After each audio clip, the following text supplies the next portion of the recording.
From the Library of Congress in Washington, D.C. I don't know if we have any Beatles fans, but if you are, The Fifth Beatle is an amazing book. It's gorgeous, it's a great read, it's a labor of love, and I'm not getting paid in any way to say this. It's a great, great book. So it's a real pleasure to have Vivek here. This was a labor of love for him. He crosses many worlds. He's in the theater world, and you may have heard of Green Day's American Idiot on Broadway. He's staged Lorraine Hansberry's It Was a Raisin in the Sun, right? Amazing. And you get from this, as a young man, as a college student, he wanted to be in entertainment, the role of producer. It's the role of entertainment management. And maybe the most unsung, as it were, entertainment manager of the past century is Brian Epstein. He was the guy who had the vision with the Beatles to get him to that next place. And in doing this, it's almost like you couldn't pick someone who's more natural to tell this story. And it's moving, it's beautiful, it's gorgeous, and I just would really encourage you guys to do it, to check it out. The Beatles have a special significance here because before they played Ed Sullivan back in the day, I believe it was 50 years ago this year, it was the Beatles played Washington, D.C., and they landed here, and they're screaming young women, and it was here where they really realized they were, something special in the United States. And then they went on to Ed Sullivan. So, in the words of Ed Sullivan, right here on our stage, the Fifth Beatle.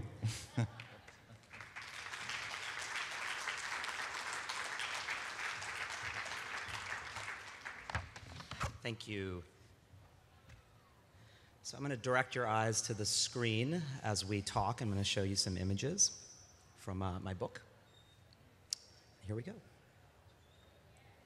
Liverpool, 1961. So this gay Jew walks into a bar. I know, right? It sounds like the beginning of a truly tasteless joke. And that's probably how it felt, too, to Brian Samuel Epstein. He was 26 years old, and for people like Brian, Liverpool was a dangerous place. If you were gay, you got thrown in jail or you got beaten up. If you were Jewish, you faced daily taunts of anti-Semitism, which was so pervasive in the country that Jewish jokes were like a part of daily life. And the bar was a dank basement club full of teenagers wearing drainpipe jeans and leather jackets gathered to watch a rock band play. And Brian didn't even like rock and roll music. He was a fan of jazz and classical. To make matters worse, he was wearing his favorite outfit, an elegant pinstripe suit. To say that Brian Epstein was a fish out of water would have been putting it mildly. Nevertheless, what seems like a setup for a truly tasteless joke turned out to be the setup for a revolution. Because that night, Brian Epstein saw the Beatles. And they were nothing special. They spent most of their set goofing around with the audience, who loved them, but that's mostly because they were friends and classmates. They were smoking and drinking on stage. They looked just like every other member in the audience. In brief, they were the most nondescript bunch of teenage losers Brian Epstein had ever seen. They had also gone through whatever little opportunities Liverpool had to offer a developing band, such as it were. They had even gone over to Germany and did a stint in Hamburg, and had returned to Liverpool, literally having gotten kicked out of the country of Germany and having lost their then bass player, Stu Sutcliffe, who decided to stay behind for a girl. Basically, the Beatles had hit a ceiling, and it was a very low one. However, when they decided to show a little bit of professionalism and actually play some songs, Brian Epstein was enchanted. He heard in the Beatles a band that had a great message of love to share with the world. And in that moment, Brian Epstein, that fish out of water, felt like he belonged. He felt connected. And he walked out of the Cavern Club with big dreams. He said, the Beatles are going to be bigger than Elvis. They're going to elevate pop music into an art form, whatever that means. And moreover, he felt that he was just the guy to help them do that. He felt that he could package and present them in such a way that the entire world would stand up and take notice. And because this great message of love was the message behind it, that was an important and worthy goal. And I think also being a gay man in the 1960s who had to literally hide his own love away, to use a Beatles reference, being able to dedicate himself to spreading a message of love was particularly meaningful. Of course, when he said things like elevating pop music into an art form, people laughed at him. They laughed as though that was the punchline of the truly tasteless joke. But as we all know, within a course of 4 years, the laugh would be on them. Through passion and persistence, Brian Epstein turned the Beatles in just a handful of years into the biggest pop culture icons possibly the world has ever known. He realized his dreams in spectacular fashion, and all of us got the Beatles. And here I stand, 53 years later, and thousands of miles from Liverpool. I'm a third-generation hardcore Beatles fan. And in addition to writing this book, The Fifth Beatle, which I'm so incredibly proud of, I'm also the producer of a number of Broadway musicals. My shows have won 25 Tony Awards, over 44 Tony nominations. Thank you. My last 2 shows were Green Day's American Idiot and The Addams Family. Thank you again. And finally, I'm the co-founder of a nonprofit organization called Musicians on Call. We celebrated our 15-year anniversary last week, and our mission is to bring musicians to perform at patient bedsides in the interest of improving the quality of life of patients. Thank you. The organization has been supported by everyone from Bruce Springsteen to Britney Spears. I am incredibly proud of the things I've done in entertainment. I love what I do on a day-to-day basis. And quite frankly, The Fifth Beatle is my first book. You're going to be hearing more from me. I'm just getting warmed up. However, the funny thing is, for me, none of that was supposed to happen. What I was supposed to do was join my family business and sell food products or financial securities. And if I wasn't going to do that, then I was supposed to become a doctor or an engineer. That's what people of Indian origin who have some means and opportunity do. We don't write comic books and produce Broadway musicals. That's crazy talk. But Brian Epstein showed me that that's not crazy talk. The message of the Fifth Beatle, if there is one, is that no dream is too impossible and no person too unlikely to realize it. When I found myself at business school 21 years ago, scared to death about the future because I was passionate about the arts and that was the field I wanted to work in, I couldn't find a living, breathing mentor to guide me. Instead, I found the Brian Epstein story. Brian became what I call my historical mentor. He died in 1967 and I was born in 1973, so I never actually had a chance to meet him. But I've spent the last 21 years of my life meticulously researching his life and studying from it what to do and what not to do. Like every human being, Brian was a flawed and imperfect, but he was a flawed and imperfect hero. However, studying the Brian Epstein story was not easy. To quote a Beatles lyric, it was a long and winding road. There are no books about Brian Epstein in print, even today, other than The Fifth Beatle. Literally, graphic novel or otherwise, if you want to learn about Brian Epstein, the only book in print is The Fifth Beatle. And 21 years ago, not only was there no books that I could turn to, there was no YouTube, there was no Wikipedia, there was no Google. There were none of these online resources that we so take for granted these days. So in order to research this subject, I got my hands on every respected Beatles book I could find. And you'd read these 300-page books about the Beatles, and you'd get maybe 10 good pages about Brian. However, by doing this a number of times, I slowly painted a picture in my head of the people who knew Brian best. And then I turned to the most cutting-edge piece of technology that I could find back then. It was a device about that thick and yay big. It was very heavy. It was called the phone book. I pulled the phone book off the shelf, and I looked up the names and contact information of those people who knew Brian best and lived within driving distance of Philadelphia, where I was at school, and New York City, where I called home. People like Nat Weiss, who was the Beatles' US attorney and Brian's best friend and closest confidant. Nat was also gay, and while they were never lovers, Nat was able to illuminate for me not just business aspects of the Beatles, but personal aspects of Brian's struggles as a gay man in the 1960s. People like Sid Bernstein, who was the legendary concert promoter that first brought the Beatles to the United States. Sid also shared with Brian the Jewish cultural heritage. And while this might sound strange in modern years, Jews did not work extensively in the music industry in the 1960s. And so Brian and Sid really had to hustle. So similarly, in addition to illuminating business aspects of the Beatles, Sid was also able to illuminate aspects of Brian's personal struggles. And I just cold called these people.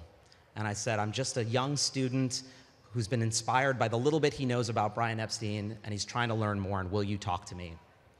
And quite frankly, I was so excited to reach out to these people that I forgot to be intimidated, and not one of them turned me away.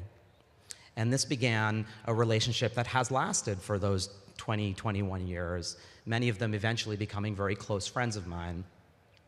And the stories I learned from these people were outstanding. And I'm going to share just one of them with you tonight, and there are many more of them in my book. So the first story, let's rewind to Christmas Day, 1963. Here in America, virtually no one has heard of the Beatles.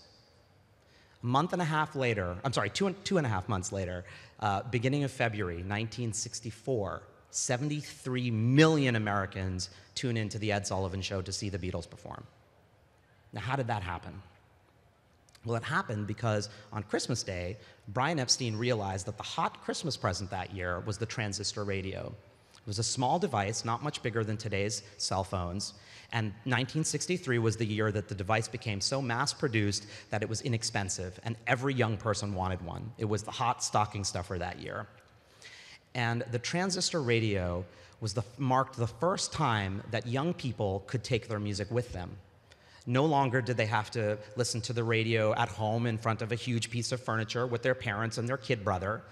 They could take their music to the school locker room or to their hangout spots after school and listen with their friends. This marked a sea change in the consumption of popular music amongst the youth. And Brian saw that. More importantly, or equally importantly, he also saw the coming importance of the renegade DJs who were talking to the youth through their transistor radios, people like New York City's Murray the K. So he endeared the Beatles to these renegade DJs, who by and large had been ignored by the media. They weren't considered important media figures. But Brian endeared the Beatles to them, to the extent that when the band was coming over to the United States, he leaked their flight information, on the condition that DJs in turn leak the flight information to their audience and tell their audience to come to JFK to see the band, pass the word, bring your friends, tell your friends. It was the 1964 equivalent of tweeting it. And it worked. But then Brian Epstein did a really media disruptive thing, to use a modern buzzword. He held the press conference for the band at the airport. Who does that? Press conferences are held in places like this, in convention centers, in hotels. They're not held at airports. But by throwing the press conference at the airport and bringing out the old school media, this is Kyle Baker, one of the artists behind the book. By encouraging all the kids to come to the airport to see the band when they arrived, and bringing out the old school media, who quite frankly were skeptical about the band, they didn't know what the fuss was all about, Brian Epstein turned what should have been just a simple arrival of a bunch of provincial boys in a band into a media frenzy. 0 to 73 million people in 2.5 months. It's remarkable, even by today's social media standards. However, while the book is full of these stories, and all these stories have been incredibly inspiring to me, ironically, the stories that most inspired me about Brian Epstein had nothing to do with the Beatles. They were the stories that were tied to his personal life. And they were the stories that were the hardest to uncover, in large part because the people that knew these stories took years to become comfortable enough with me to share them. But eventually they did, and these are the stories that were most eye-opening for me. I mentioned earlier that Brian Epstein was gay at a period where it was against the law. Well, the situation was so bad that two people of the same sex holding hands walking down the street could risk getting thrown in jail. Brian Epstein, towards the end of his life, was seeing the best doctors in the world, and these doctors were prescribing pills to help cure him of his homosexuality. pills that would eventually lead to his eventual death as he died at the young age of 32 of an overdose of prescription pills. And being Jewish, anti-Semitism was so pervasive that this Liverpool wit that we all know and love through the Beatles usually was delivered with Jewish jokes in the 1960s. We think of it as adorable and lovable. Well, if you were Jewish and you lived in Liverpool, that Liverpool's wit and sarcasm was not always so pleasant. And the music industry, as I mentioned briefly earlier, wasn't run by Jews. It was, especially not in the United Kingdom. It was run by people like Sir Lou Grade and Sir Joseph Lockwood, older white Christian knights of the British Empire. It wasn't run by young people with last names like Epstein. Times have changed, but they were very difficult back then. So in Brian Epstein, you've got a gay Jewish kid running around a dirty old port town in the north of England saying, I found a local rock and roll band who are going to elevate pop music into an art form. For me, emotionally, that didn't seem so different from the 26-year-old Indian misfit that I was, running around New York's Lower East Side saying I was going to write a comic book about a rock and roll manager, and I was going to put a punk rock album on a Broadway stage. Brian Epstein's story, the story of the Fifth Beatle, is a story, as I said earlier, about realizing impossible dreams. Brian's story filled me with hope and possibility in much the same way that I suspect the Beatles did for him when he saw them at the Cavern that night in 1961. Because for me, every time I'm scared to death of the next step in my career, every time I have an idea that somebody tells me, you can't do that, people like you aren't qualified to do that, or it can't be done, I just close my eyes and I think about that gay Jew who walked into a bar. And I smile because I know the joke's not on me, it's on all the disbelievers. The purpose of the Fifth Beatle, the mission of this book, is to encourage you to believe. Inspiring belief was Brian Epstein's superpower. And like all good superheroes, I felt Brian deserved a life in comics. Now that's a very flippant way of sort of getting into why I chose the graphic novel medium, so I'll be a little bit more detailed about that. The first reason that I chose the medium of graphic novels was because of the power of color. I decided I wanted to focus on the last 7 years of Brian Epstein's life, from 1961 to 1967, which is the time he spent with the Beatles. 1961 Liverpool was the first slide I showed you. Dark, gray, drab, industrial, depressing, very black and white is the way I thought of it. The story ends in 1967 London, which is the summer of love. It's the birth of the psychedelic era. There's literally an event in London that year called a Technicolor Dream. So in my mind, the Brian Epstein story mirrors the arc of the movement from black and white to Technicolor. And I think the two mediums that most effectively use color in their narrative are graphic novels and film. And so we set about from the very beginning to make a graphic novel and to make a film. I'm incredibly proud that the book is out and has been so critically acclaimed and has won great awards, and I'm incredibly proud of it, and we are right now developing the film. We have the approval of the Beatles and access to their music. We're the first film in history to have gotten the sign-off of Paul, Ringo, Yoko Ono, and Olivia Harrison, and to have gotten that access, so we're incredibly proud of that. We're going to be shooting sometime next year. But the real reason that I chose the medium of graphic novels is because I believe in that, selling myself short perhaps a little bit as a writer, I do believe in that old saying that a picture can tell 1,000 words. And maybe to give myself some credit, I believe that when you can combine words with pictures, then you have something really powerful. In our industry, we with snobbily call that sequential art. But it is a very powerful medium for conveying not just facts, but emotions.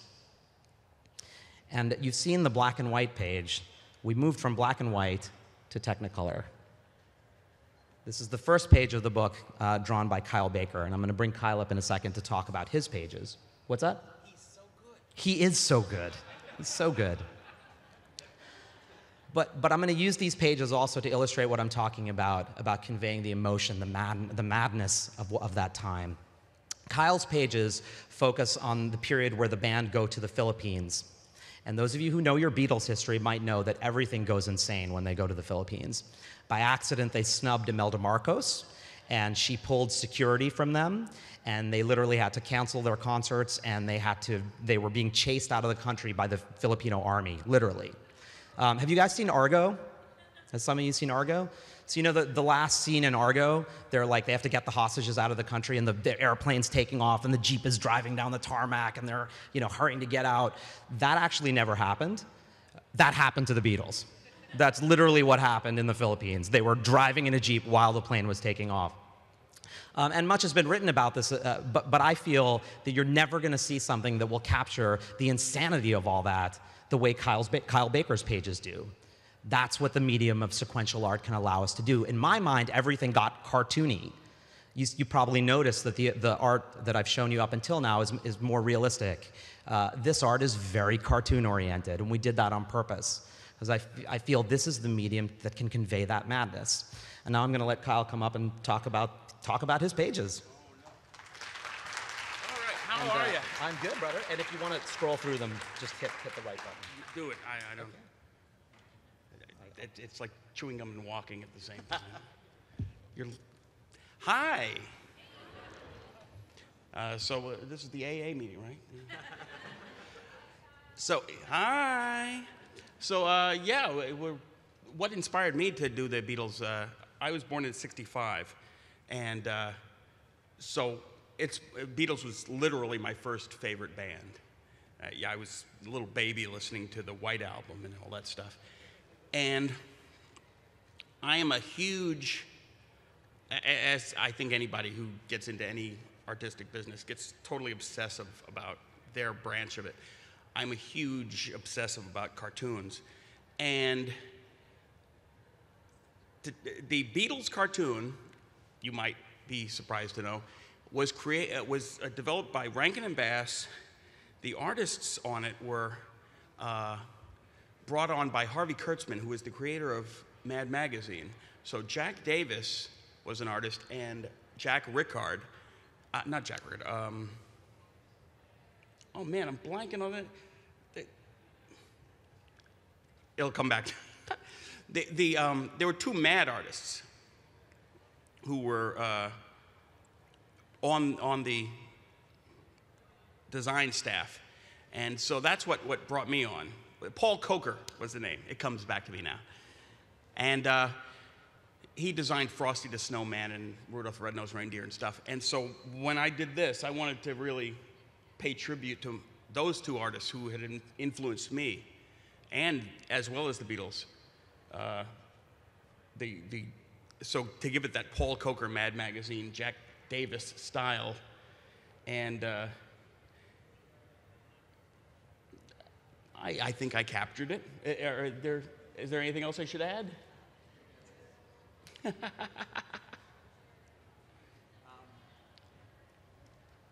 So before we turn it over to questions, and actually I'm just going to turn it over to questions because we only have 10 minutes left. So let's go ahead and do that. So if anyone has any questions for me or Kyle about the book, the project, the research, Brian, please bring it on. Should I just, yeah, please.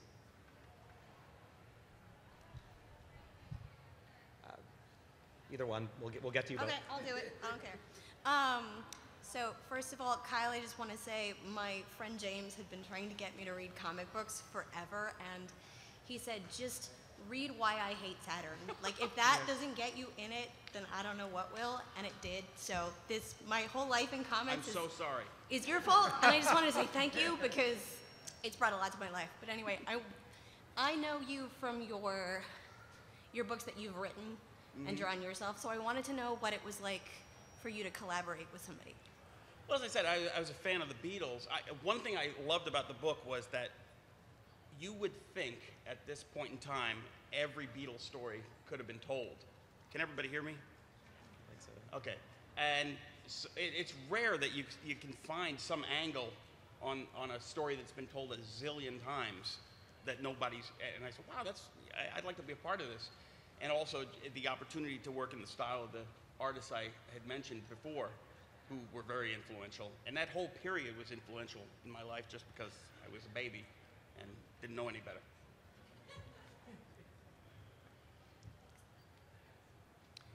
Yeah, I too thought that Why I Hate Saturn and Cowboy Wally Show were two of the greatest things ever written. I remember meeting you 20 years ago at Charlie Vignola's wedding. I don't know if you remember that. It's good to know I peaked in 1986. Thank you. Well, I didn't mean it that way. But a question for Vivek. I used to hear that Brian Epstein was in love with John Lennon and it was unrequited. Is there any truth to that? Or? So I believe that Brian Epstein, well, he certainly loved all the Beatles. I think that if you had to say what was the one most important thing he brought the band, it was incredible love. And I believe that he was physically attracted to all of them. There's no question about that, in particular to John. However, I don't think there was any part of him that actually wanted to act on that. Brian was handsome and had means. He had a car, which was a very big deal. The Beatles used to say, "Yeah, did you see his car?" They were very impressed by that. If his goal was to get John Lennon into bed, as many people have suggested, he wouldn't have gone about it by wanting to be their manager. And he lived his life in fear that his homosexuality would come out and would reflect badly on his clients, really. So I don't think, while I do believe that he was attracted to John Lennon, I don't believe that there was anything deeper behind that. If anything, I believe that Brian's relationship with the band bordered on being more like a father. You know, he referred to them as his boys, and a lot of people, salacious seeking journalists have suggested that had some, sexual overtones. I think it was actually much more paternal. I think in the Beatles, he saw the children that as a gay man in the 60s, he knew he would never have. And that's why he gave them absolute love and also dreamed big dreams. You know, when you're a dad, you dream big dreams for your kids. So I do think that there was a lot of love there, but probably not in the way that most people are suggesting. Okay, a question for both of you. How long did it take to write the Fifth Beatle? Not counting like getting the stories and finding the people, just illustrating it and writing it down. So the process of making the book itself, not counting the research, if you count the research, it really has been about 21 years, but just talking about from making the book, I would say it's somewhere around 7 or 8 years. There was a couple of years just getting the script right, figuring out exactly how I wanted the script to work. Andrew Robinson, who's the artist that did all the pages except for the Philippine sequence, was painting for about 4.5 years. So it was, and obviously it is a very collaborative process, so things will come up in the painting that will make me change my script. I'll have new script ideas that will make Andrew and Kyle change their art a little bit. But all things considered, it was around a 7 or 8 year process. This one really is a labor of love. And you can talk to your pages. But Yeah, when I work, surprisingly, a large part of it goes into the research. I try to work as quickly as possible when I'm actually putting it on the page because I like the life of a fast-moving line and as you were talking about the excitement and the kinetic energy and everything. So I try not to labor too much over the work, but I do a lot of preparatory work. So I do tons and tons of research, collecting photographs and watching the Beatles move cartoons and we picked the shoes very carefully. yeah, totally. And we researched Imelda Marcos and the Philippines and all these kind of things, and then you have to sort of practice doing it so that you can just bang it out, and it looks like you only spent 5 seconds on it, even though you actually spent a month before. Yeah. It's a weird thing. It's like, I guess it's like dancing or anything where you want to make it look easy, but there's a whole lot of work ahead of it. Yeah. Vivek, the last time I saw you, you hadn't fully cast the Fifth Beatle movie. What's the status on the casting now? The status is the same as when you last saw me. I unfortunately can't talk about casting. We are knee-deep in the development of the film, and we are on track to shoot sometime next year. I will take this as the moment to ask you if you're interested in following us. We are on Twitter at Fifth Beatle. We're also on Facebook under the Fifth Beatle, and we have a website at fifthbeatle.com. Please do follow us because if you're interested, because I suspect we'll have some film announcements that should be pretty exciting to make within the next several months. I unfortunately just can't talk about it right now. But thank you for giving me a chance to promote my social media.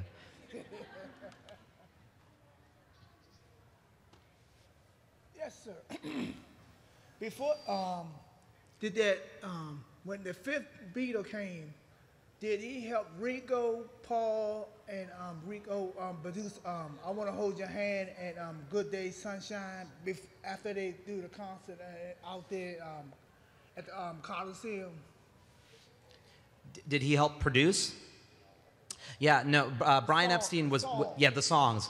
Brian Epstein never got involved in the production or in the songs. He, as I said earlier, what he saw in the Beatles was this band that had a great message of love to share, and he didn't want to get involved in tarnishing that. He believed in them as songwriters and as artists. He always said he was going to elevate, they were going to elevate pop music into this art form. So he was very hands-off about that. There's a line in the book where he tells the band, you focus on your music. I'm not going to touch your music. You play your instruments, and I'll play the business as my instrument. And I think that's really the heart of what he was like as a manager, and quite frankly, why he deserves the title, the Fifth Beatle.